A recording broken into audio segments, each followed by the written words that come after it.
আসসালামু আলাইকুম। বাংলাদেশের প্রায় ১৫ লাখেরও বেশি সরকারি চাকরিজীবী এবং লক্ষ লক্ষ পেনশনভোগীর জন্য আজকের এই ভিডিও অত্যন্ত গুরুত্বপূর্ণ। কারণ আজ আমরা কথা বলবো এমন একটি বিষয় নিয়ে যেটার জন্য দীর্ঘ ১১ বছরেরও বেশি সময় ধরে অপেক্ষা করে আসছেন সরকারি কর্মকর্তা-কর্মচারীরা। হ্যাঁ, ঠিকই ধরেছেন। আজকের আলোচনার বিষয় হল নবম জাতীয় পে স্কেল। বহুল প্রতীক্ষিত এই নতুন বেতন কাঠামো এখন আর শুধু কাগজে কলমের দাবি নয়, বরং এটি বাস্তবায়নের দোরগোড়ায় এসে দাঁড়িয়েছে। তো শেষ পর্যন্ত কবে থেকে কার্যকর হচ্ছে এই পে স্কেল? কোন গ্রেডে বেতন কতটা বাড়ছে? ৩ ধাপে বাস্তবায়ন বলতে আসলে কি বোঝানো হচ্ছে? আর পেনশনভোগীরা কি সুবিধা পাবেন? এই সব প্রশ্নের বিস্তারিত এবং নির্ভরযোগ্য উত্তর নিয়ে আজকের এই ভিডিওতে উপস্থিত হয়েছি। শুরুতেই একটু পেছনে ফিরে যাই। বাংলাদেশে স্বাধীনতার পর থেকে ২০১৫ সাল পর্যন্ত মোট ৮টি জাতীয় বেতন কাঠামো ঘোষণা করা হয়েছে। ১৯৭৩ সালে প্রথম পে স্কেল জারির পর থেকে নিয়ম অনুযায়ী প্রতি ৫ বছর অন্তর নতুন পে স্কেল আসার কথা। কিন্তু ২০১৫ সালের পর করোনা মহামারী, বৈশ্বিক অর্থনৈতিক সংকট এবং দেশের অভ্যন্তরীণ নানা পরিস্থিতির কারণে ১১ বছরেরও বেশি সময় ধরে নতুন বেতন কাঠামোর দাবি আটকে ছিল। এই দীর্ঘ সময়ে দেশে মূল্যস্ফীতি বেড়েছে, বাড়ু ভাড়া বেড়েছে, নিত্যপণ্যের দাম বেড়েছে। কিন্তু সরকারি কর্মচারীদের মূল বেতন কাঠামোয় কোনো মৌলিক পরিবর্তন আসেনি। ফলে বিশেষত নতুন যোগদানকারী এবং নিম্ন গ্রেডের কর্মচারীরা পড়েছেন চরম আর্থিক চাপে।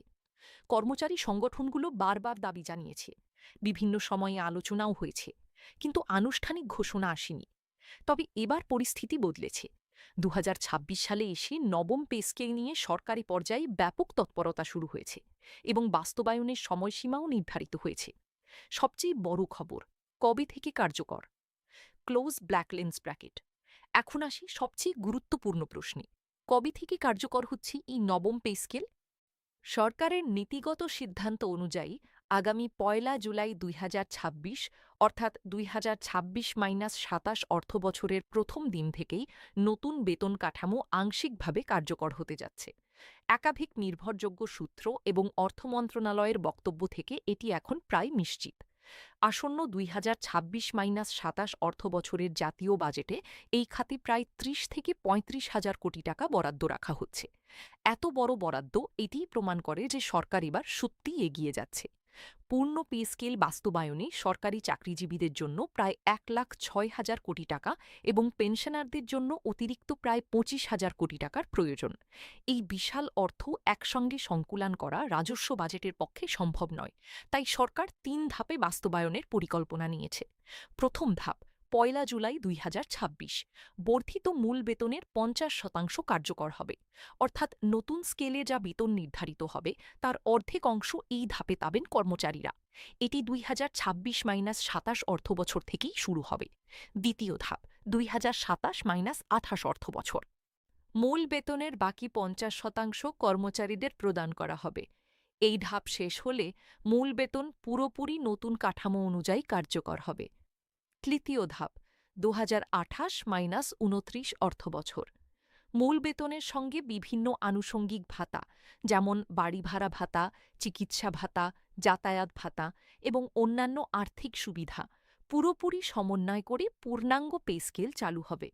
অর্থাৎ ২০২৮-২৯ অর্থবছরের মধ্যে সম্পূর্ণ নতুন বেতন কাঠামো বাস্তবায়ন সম্পন্ন হবে বলে পরিকল্পনা রয়েছে। এখন আসি সবচেয়ে কাঙ্ক্ষিত প্রশ্নে, নতুন পে স্কেলে বেতন আসলে কতটা বাড়ছে?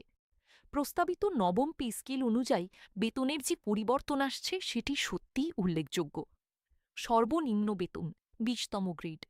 বর্তমানে ২০তম গ্রেডে মূল বেতন ৮,২৫০ টাকা। নতুন প্রস্তাবে এটি বাড়িয়ে ২০,০০০ টাকা করার সুপারিশ করা হয়েছে। এটি প্রায় ১৪০% বৃদ্ধি, যা নিম্ন গ্রেডের কর্মচারীদের জন্য অত্যন্ত তাৎপর্যপূর্ণ। সর্বোচ্চ বেতন প্রথম গ্রেড। বর্তমানে প্রথম গ্রেডে মূল বেতন ৭৮,০০০ টাকা। নতুন প্রস্তাবে এটি বাড়িয়ে ১,৬০,০০০ টাকা করার সুপারিশ রয়েছে। সপ্তম গ্রেড। বর্তমানের ২৯,০০০ টাকা থেকে বেড়ে হবে প্রায় ৩৩,০০০ থেকে ৭৯,৫৯০ টাকার মধ্যে। দশম গ্রেড। বর্তমানের ১৬,০০০ টাকা থেকে বেড়ে হবে প্রায় ৩৮,০০০ টাকা। একটি গুরুত্বপূর্ণ বিষয় লক্ষ্য করুন, নতুন কাঠামোতে বিদ্যমান ২০টি গ্রেডই বহাল রাখার সুপারিশ করা হয়েছে।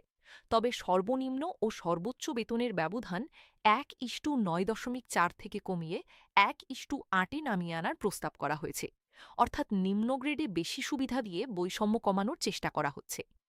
সরকারের পরিকল্পনা অনুযায়ী পেনশনারদের জন্য অতিরিক্ত প্রায় 25,000 কোটি টাকার বরাদ্দ রাখার চিন্তাভাবনা চলছে। তৃতীয় ধাপ সম্পন্ন হলে পেনশনের পরিমাণেও ইতিবাচক পরিবর্তন আসবে বলে সংশ্লিষ্ট মহলে আলোচনা হচ্ছে। তবে পেনশন সংক্রান্ত সুনির্দিষ্ট বিস্তারিত তথ্য এখনও আনুষ্ঠানিকভাবে প্রকাশিত হয়নি। সরকারি গেজেট বা প্রজ্ঞাপন প্রকাশের পরই এই বিষয়ে চূড়ান্ত চিত্র পাওয়া যাবে। এই পে স্কেল নিয়ে শুধু আনন্দের খবরই নেই, কিছু বাস্তব চ্যালেঞ্জের কথাও বলা দরকার। অর্থনীতিবিদরা বলছেন, পূর্ণ পে স্কেল বাস্তবায়নে যে বিশাল অর্থের প্রয়োজন, সেটি সরকারের রাজস্ব আয় এবং বাজেট সক্ষমতার উপর উল্লেখযোগ্য চাপ ফেলবে। সরকারি কর্মচারীদের সংখ্যা অনেক বেশি হওয়ায় সামান্য পরিবর্তনও সরকারের ব্যয়ে বড় প্রভাব ফেলতে পারে। এই কারণেই সরকার একটি সুচিন্তিত সিদ্ধান্ত নিয়েছে: 3 ধাপে বাস্তবায়ন। এতে একদিকে কর্মচারীরা দ্রুত সুবিধা পাবেন, অন্যদিকে রাজস্ব ব্যবস্থাপনায় বিশৃঙ্খলা এড়ানো সম্ভব হবে। তবে বিশেষজ্ঞরা এটিও বলছেন যে এই পে স্কেল বাস্তবায়নের ফলে কর্মচারীদের ক্রয় ক্ষমতা বাড়বে, বাজারে অর্থের প্রবাহ বাড়বে এবং দীর্ঘমেয়াদী এটি দেশের অর্থনীতিতে ইতিবাচক প্রভাব ফেলতে পারে।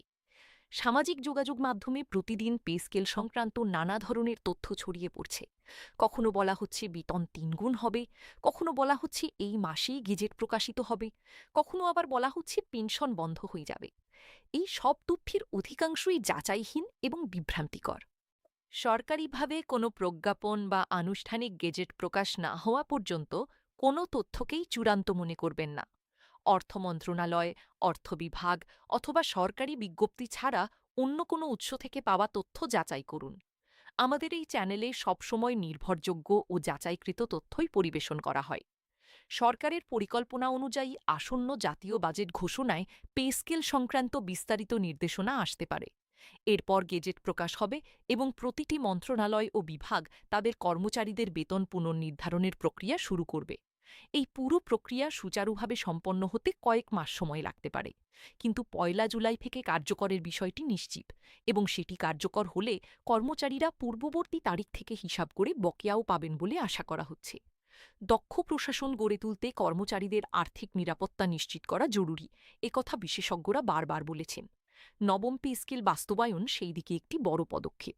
প্রিয় দর্শক, আজকের ভিডিওতে আমরা আলোচনা করি নবম পে স্কেলের পটভূমি, 1 জুলাই থেকে কার্যকরের সিদ্ধান্ত, 3 ধাপে বাস্তবায়নের বিস্তারিত পরিকল্পনা, কোন গ্রেডে বেতন কত বাড়ছে, পেনশনভোগীদের সুবিধা এবং গুজব থেকে সাবধান থাকার পরামর্শ। নতুন কোনো সরকারি সিদ্ধান্ত বা গেজেট প্রকাশিত হলে সেটি নিয়ে বিস্তারিত আলোচনা ও বিশ্লেষণ নিয়ে আবার হাজির হব। যদি ভিডিওটি উপকারী মনে হয় তাহলে এখনই লাইক করুন এবং চ্যানেলটি সাবস্ক্রাইব করুন। আপনার সরকারি চাকরিজীবী বন্ধু বা পরিচিতদের সঙ্গে ভিডিওটি শেয়ার করুন, তারাও এই গুরুত্বপূর্ণ তথ্য জানুক। কমেন্টে জানান আপনি কোন গ্রেডে চাকরি করেন এবং নতুন পে স্কেল নিয়ে আপনার মতামত কী। সবাই ভালো থাকুন, সুস্থ থাকুন।